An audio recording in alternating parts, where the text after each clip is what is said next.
WTBQ. Sleep with one eye open, gripping your pillow tight. Exit light, enter night. Take my hand, off to never, never land. Yeah. I think we just woke up our 65 and older listeners. Off to Never Never Land. You're listening to 93.5 WTBQ. That's where the money is. I'm Dominic Samaroni, and we do not have enough time for this show today. This is going to be a great show. First thing I want to do is just say hello and thank you to all my listeners who've been going on my Facebook page. You've blown a fuse. I got a lot of likes. We're setting up a new Facebook page just for the show. We got a lot of plans. We got a lot of things happening, a lot of things rolling. Making a lot of friends and making a lot of enemies all at the same time. Sleep with one eye open. I guess 2 weeks ago, we had Steve Dybert on from MFI Miami. He was talking about his case coming up in Key West. I got a lot of feedback on that. A lot of people were saying it was pretty cool.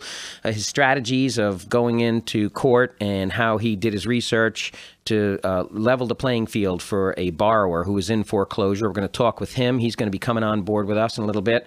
I want to remind everybody also, I just want to say I am an independent. I am not a Democrat. I was when I was a kid, a spender of other people's money. Then I became self-employed. I became a Republican.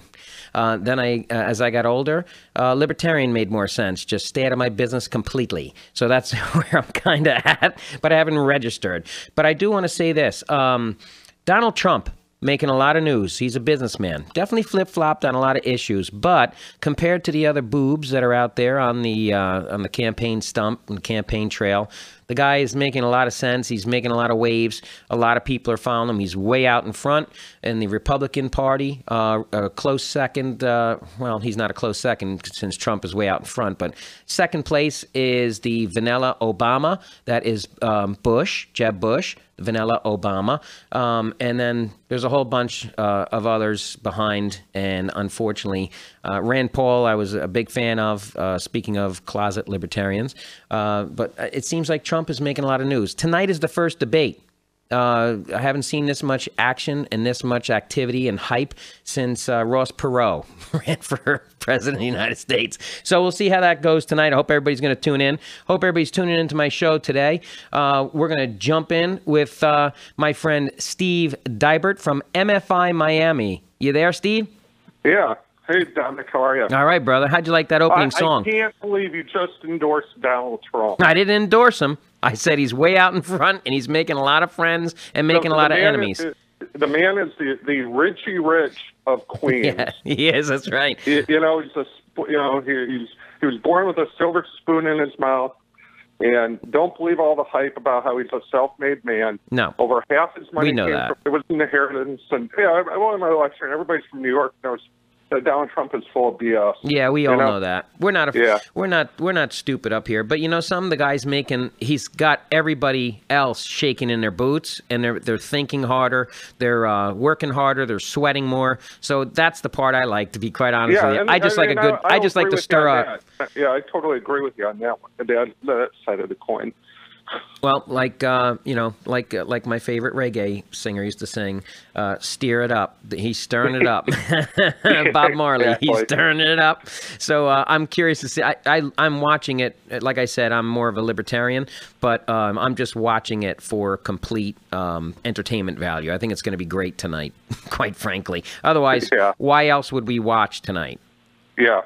Yeah, cricket. Yeah, exactly. Nobody would watch tonight. So tonight's going to be big. It's going to be funny, I think. And I don't even think he'll run for president. I think he'll drop out like he did the last 20 times. Yeah. But I just think it's funny. It's just entertainment value. So getting back to, I think quite honestly, I think he's a marketing gimmick by Fox News. You think by Fox News? I don't know if he's a Fox News fan, because he's on there all the time. Yeah, well, he's smart. He's like the Howard Stern of business. You know, he's He knows how to push the buttons. He knows to get people excited. He knows how to aggravate people. He knows what sells. I mean, look what he did with this phone number he set up. You know, he came out and said, you know, to the veterans, you can call my toll-free number if you have a problem and you're a veteran. Call my toll-free number and I'll help you out. I don't just salute the veterans on Veterans Day like the other politicians. So I mean, that's marketing. If it wasn't him and it was a politician, I hate that word politician, a politician that, well, that's an oxymoron too, I'm just going to say, that would go into Washington and help us all out or help structure the country or get us a course where we're supposed to go, then it would be great. But he's a marketing guru, and he knows how to sell. He's the 1% answer to Al Sharpton. You're probably right. He's a rich white. No, seriously, he's a Hamptons version of Al Sharpton. He is the Hamptons version, and Palm Beach in the winter, of course. Version of. I saw him on a. You know, it's funny. I don't want to get off the subject because I burn up my time, but I was in Palm Beach and I was getting on a plane, and he basically pushed me and my girlfriend at the time, physically pushed me out of the way online to check in. And he says, "Excuse me, you know who I am?" And I'm looking at him. I'm like, "Yeah, I know who you are." I'm thinking, so what? So he says, "My plane is broke. It's on the tarmac. I need to get on this plane to New York now." And they said, "Well, you know, do you know who I am?" And they said, "Yes, we know who you are, Mr. Trump. Do you have a ticket?" "No, I just need to get on the plane." And they let him on the plane. Just like that. I mean, you couldn't believe it if you didn't see it with your own eyes. So. Well, yeah, because they're afraid that he'll file some frivolous lawsuit against them, or bash him on the, you know, on every media known to man. So that's Donald Trump. But for entertainment value, like I said, I'm no fan of his for president of the United States, but I am a fan of his for the whole hype. I think it's funny as heck. The politicians are. He's a jet airplane when it comes to marketing, and these guys are just propeller, you know, politicians. They have no chance. They don't know what's going to hit them tonight. Some of them are. They got to be thinking, you know, I think I'm coming down with a cold. I'm not going to be able to make it tonight. Yeah. They're not going to be able to compete. Scott Walker, who looks like Droopy the dog from the cartoon, you know. Yeah, it's bad. I think it's going to be funny. So for entertainment value, I am definitely tuning in. So speaking of tuning in, that's where the money is. We're with Steve Dybert from MFI Miami. Just briefly, tell everybody what you do for a living, Steve. I am a mortgage fraud expert. What I do is I rip mortgage files apart for homeowners and for people who have been accused of mortgage fraud, and I find defenses for them to stay in the home or stay out of jail. That's an important thing, staying out of jail. Okay, now last time you and I spoke was the week prior. Not the last week, I think it was the week before that, right? Yeah. Right. That's right. We did the Millennial Show last week with Dan that Bulger. was a good show. Yeah, thank you very much. I thought it was very cool because a lot of businesses are counting on the millennials to step up to the plate and start writing checks, and they're really thinking about craft beer, who they're going out with this weekend, and how to call in sick without getting fired. So, but they are working for smaller companies. I just read another article about the millennials. They're not interested in big companies. They're interested in small companies. They don't want to be part of the whole big bank, big political big machine. I hope they change the country. I hope I'm around to see it. So So am I. Getting back to you and your case. The last time we spoke, you were in Key West, Florida. You were you were checking into your hotel and you were gearing up to with the attorney, the defense attorney for the defendant, to go into court and fight Bank of America, another prostitute of banking. So tell me, how did it go? Because you told me what your plan was when you were going in. What were the results? So what happened that day when you went into court to fight one of the top biggest banks in the United States in a foreclosure case? We went in there. Yeah, first of all, Bank of America is a pimp. I mean, they're not they're not the prostitute. They're the pimp. Okay. So let's make that clear really off the bat. Was it a countrywide loan? Oh, that's right. Wholesale, American Wholesale. Yeah, exactly. American Wholesale lender. Anyway, we went in there. The client owed, Bank of America alleged that my client owed $1.1 million. We were able to prove that her original loan for $675 was not in default at the time. Bank of America put it in default because Bad accounting. we were able to prove that Bank of America misapplied $150,000 worth of mortgage and escrow payments. Okay. So we walked out with a deal. What we did was we calculated what the arrearage would be at her initial interest rate of 1.5% for the payments that have not been made over the past 4 years. Mm-hmm. So that brought her balance down to $725, Okay. and she walked out with a 3.5% interest rate Nice. and a 30-year mortgage with a 50-year amortization schedule. Wow. So you successfully were part of a team that successfully negotiated a foreclosure settlement with Bank of America in Key West, Florida, which you do work all over the United States and outside of the country, actually. But My favorite place is New York. I love New York. Well, we're going to talk about New York. We're going to talk about that in a second. You left one piece out, though, before we go to the commercial break. You left one very important piece out about this settlement in court. When you called me after that show 2 weeks ago, I said, why are you calling me? I thought you were in court. And you told me you were thrown out of the courthouse. No, actually, I was thrown out of the mediation. Oh, okay. Yeah, because I was an expert witness in the case. The Bank of America's lawyer did not want me in the mediation. Why? Why wouldn't they want you there? Sleep with one eye open. What was funny about that was I was sitting out in the hallway 200 feet away, and I could hear Bank of America's lawyer negotiating because he was so loud, and you and I are loud because we're used to working in Manhattan. That's right. And yelling at waiters and over people and everything else. This guy put us to shame. Really? Yeah, that's how loud he was. He was some big fat Southern guy lawyer.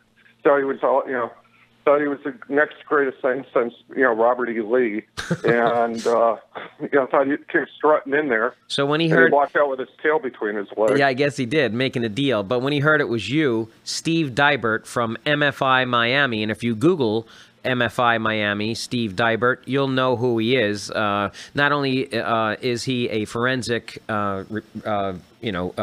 investigator of mortgages and breaks down mortgages, he's also a big guy on the internet. You'll see that he posts a lot of his results and a lot of the stories about these big banks on the internet. When we come back, though, from the commercial break, we're also going to talk about two other cases, one in Miami and the Green Beret, and we're going to talk about one case of a 9/11 responder that the bank gave a very, very difficult time.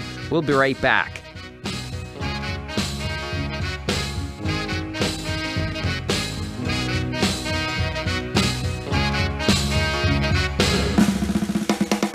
Let's talk about the F word for a minute, foreclosure. Defaulting on your mortgage can cause a lot of stress on you, your family, and most importantly, your kids. As soon as you default, your banker sends your file over to their legal department to begin the foreclosure process. In the old days, you called every family member possible to borrow money, or you rented a U-Haul and left in the middle of the night. Well, not anymore. Now you could turn your banker's files over to your legal department, the law offices of Stephen Stutman. If you have a foreclosure problem, Stephen has the solution. Are you aware that there are many options available from your bank, the state, and the federal government? The law offices of Stephen Stutman has successfully represented their clients for over 30 years. Steve Stutman doesn't work for the banks. He works for the people and defends families' homes. So, if you are interested in keeping your home, then call Steve Stutman at 888-574-7771. When it comes to the roof over your head, Steve Stutman's got you covered. 888-574-7771. This is an attorney advertisement and an offer of assistance. Attorneys cannot guarantee results for either side.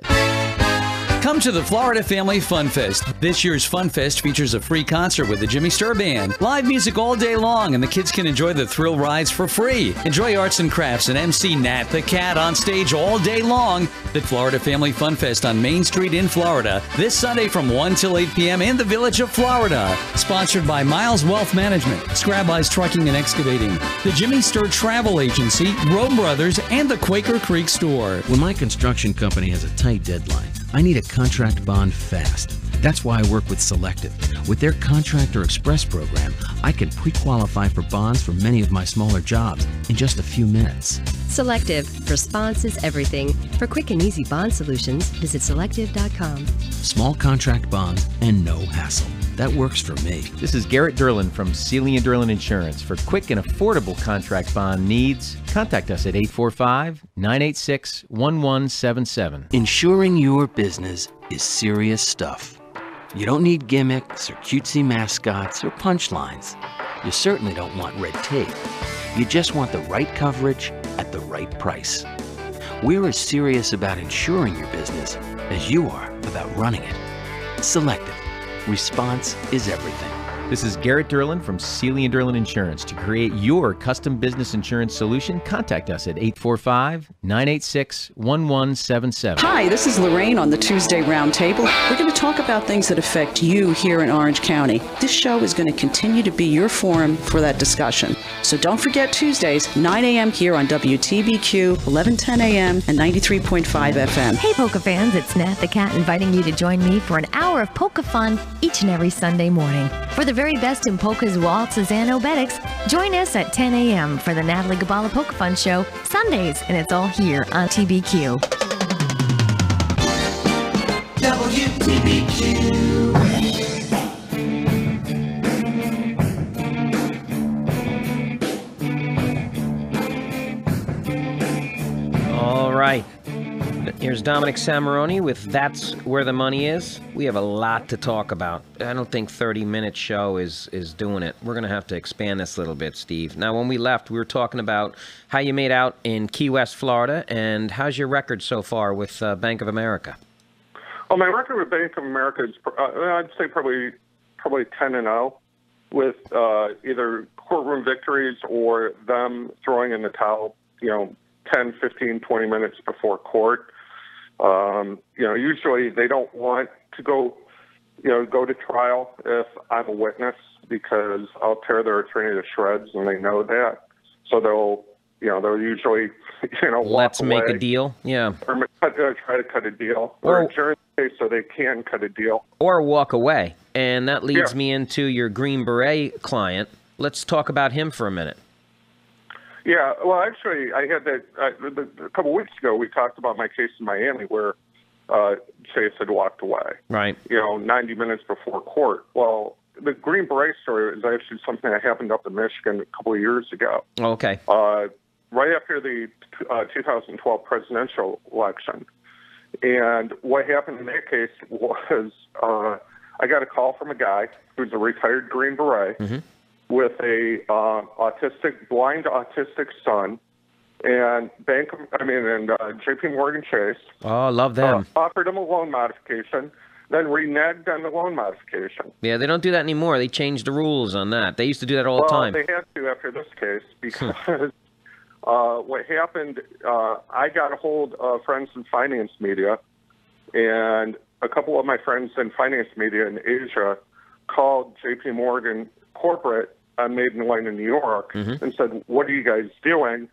And then next thing you know, the White House got involved, the veterans groups got involved, and it's who you know. They say a good lawyer knows the law, and a great lawyer knows the judge. Yeah, and so next thing you know,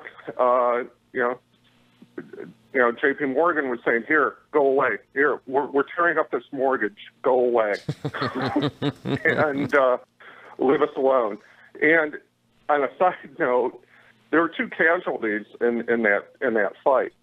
It cost Jamie Dimon the position of Treasury Secretary that went to Jack Lew, because it was such a political embarrassment for the White House that he was on the short list to become Treasury Secretary, and he would pull something like this, mm-hmm. that they kicked him off the short list. And the other casualty was a foreclosure mill operator in Detroit named David Trott. Yes, I read all about David Trott. Yeah. Well, David Trott ended up getting fired from the case. J.P. Morgan Chase's lawyers got involved, from New York, mm-hmm. and took control of the case. And that's when they tore up the mortgage and said, "Here you go." we don't want to deal with this anymore. Well, you know, I'm president of your fan club, and I'm a consultant to law firms for mortgage, foreclosure, defense. I usually don't work for the banks anymore. I got sick of that a long time ago. But especially after their shenanigans in 2008, which caused the meltdown. And as one of my famous callers had called in and said, well, how did it affect you? How did the meltdown affect you? It didn't cost the taxpayers a nickel. Well, first of all, you need to read just a little bit more about how the banks got bailed out, number one. And number two, have you checked the property value lately or seen any foreclosures around your house? So it did affect me. It affected the whole country. So unfortunately, that wasn't a good argument to debate with me. But now right, and as I tell people, it's more enjoyable fighting for the freedom of slaves than it is, you know, being a whore for the queen. Yeah, you're right. Yep, I like that. As you know, I'm a big proponent of credit unions. So, and credit unions, as we talked about before on the show in the past, there's not much to debate. There's not much to fight. They wrote the loan the right way. Unfortunately, the person or the member of the credit union defaulted, and if they get themselves into foreclosure, a lot of times credit union wants to work it out. They don't want to foreclose. You know, the membership is truly a membership. When you're a depositor at a bank, you're a customer, and the customer doesn't seem to always be right at banks. I'm sure everybody knows that when they read their statements every month when they open up their mailbox. Last 4 minutes of the show, I want to talk to you about your upcoming interviews with your Max Keiser. Oh, yeah. Yeah, later today I have to drive down to Miami. Max Keiser and his co-host Stacey Herbert from the Keiser Report, which is on RT and on the internet. All you have to do is Google Max Keiser's name and you can watch the show. Yep. He's got an audience of 500,000 people around the globe. And he lives in England right now? Yeah, he lives in London. In London? And the show's done from London, England, but he's flying into Miami? Yeah, just to interview me. That's pretty cool. Yeah. And so you're going to be on the internet show. So I'm going to be watching that. I'm going to be on the RT show as well. I'm going to be on both. Beautiful. I'm going to make sure I put that on my website and my Facebook page so everybody can watch. And tell me about Max Keiser, just briefly. What's his history? What's his past and present and future? Well, Max is an interesting guy, and he's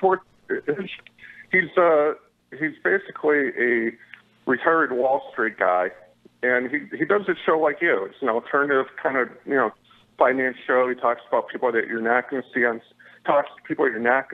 CNBC or on Fox Business or in the Wall Street Journal. Which I just want my listeners to know you were on CNBC. How many times? Like 3 or 4. 3 or 4 times, right? Okay. Yeah, I'm not allowed on there anymore. Oh, well, that's another show. I'll have to talk to you about that. So tell me about Max Keiser. Well, anyway, Max he was a Wall Street guy. He was a commodities trader back in the 80s on Wall Street. He grew up in New York, and he one day got fed up and said, I'm done, and took off and went to Europe. And next thing you know, BBC hired him to be a financial reporter, and, you know, about 15 years ago. So he did a gig with the BBC for a while. Yeah. And then he moved to the south of France, teamed up with Stacey Herbert, who's his co-host. Yeah. And in 2009, they started their own show on RT. And what is the theme of his show? What is he talking about? I know what he's talking about, but I just want my listeners to know what he's talking about. It's basically more of a, for lack of a better terminology, a more upscale version of your show. Right. Where he brings in, professors from, London School of Economics.